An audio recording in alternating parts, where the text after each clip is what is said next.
प्रपंचामध्ये तापलेले तापिष्ट जीव आपण आहोत। भगवान शंकराच्या भक्तीमध्ये रत असलेले माणसं आहोत, म्हणून आपण भक्ती करतोय त्याच्या पाठीमागचा एकच हेतू असा आहे की आपल्याला काहीतरी सुख प्राप्त झालं पाहिजे। जर विचार केला तर या मृत्यू लोकामध्ये असा एकही नाही की तो सुखी आहेत म्हणून। मृत्यू लोकातला प्रत्येक जीव आपल्याला दुःखी दिसतोय। कोणीही पा ज्याच्याकडे पाहिलं तो दुःखी आहे। जो देखे सो दुखिया बाबा, ऐका ना, कबीरदास महाराजांचं असं म्हणणं आहे। कबीरजी म्हणतात की जो देखे सो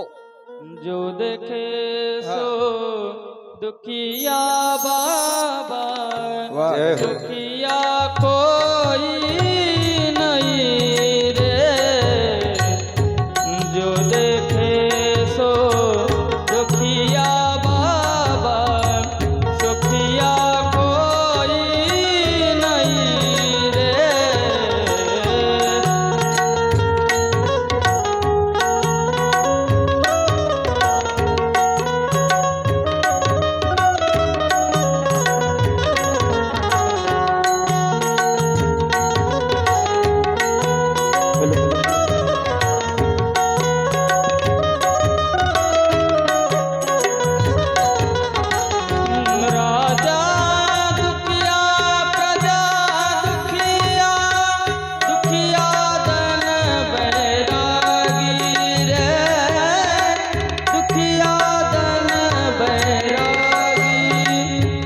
के कारण सुख देवने गर्भी माया त्यागी रे।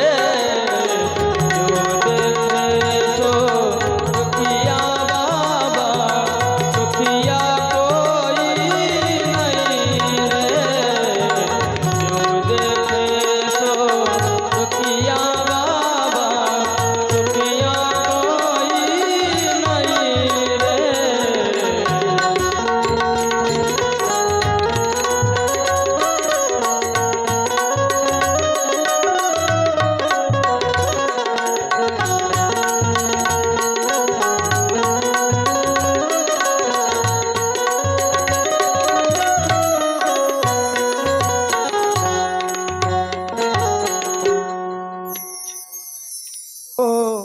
दुखिया बाबा, जो पाहिला तो दुःखी आहे। म्हणजे कोणाकडेही जरी पाहिलं तरी तो कशाने, म्हणजे त्याच्या पाठीमागे काही ना काहीतरी दुःख आहे।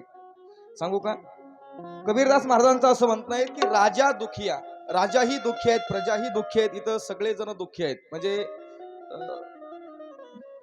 नोकरी करणारा दुःखी, शेती करणारा दुःखी, व्यापार करणारा दुःखी, दुकानदार दुःखी, सगळेजण दुःखी। म्हणजे कीर्तन, म्हणजे कथा मंडपामध्ये बसणारे आपण सगळेजण दुःखी, आणि कथा सांगणाराही दुःखी।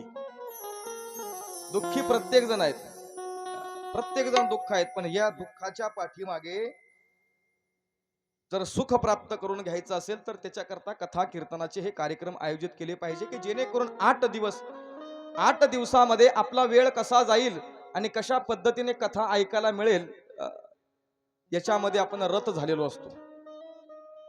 म्हणून गेल्या 5 दिवसापासून आपण ही कथा या ठिकाणी अखंडपणे श्रवण करत आहोत। आज कथेचा आपला 7वा दिवस आणि 6वा दिवस। 6व्या दिवसामध्ये आपण सर्वजण या ठिकाणी पदार्पण करत आहोत। उपस्थित सर्व माता भगिनी, पुरुष वर्ग, गुणीजन, गायक, वादक मंडळी या ठिकाणी सुंदर पद्धतीने या ठिकाणी साथ संगत सुद्धा करतायत। त्यांच्या तालावरती आपण या मंडपामध्ये पावली सुद्धा टाकतोय, नाही का? आनंद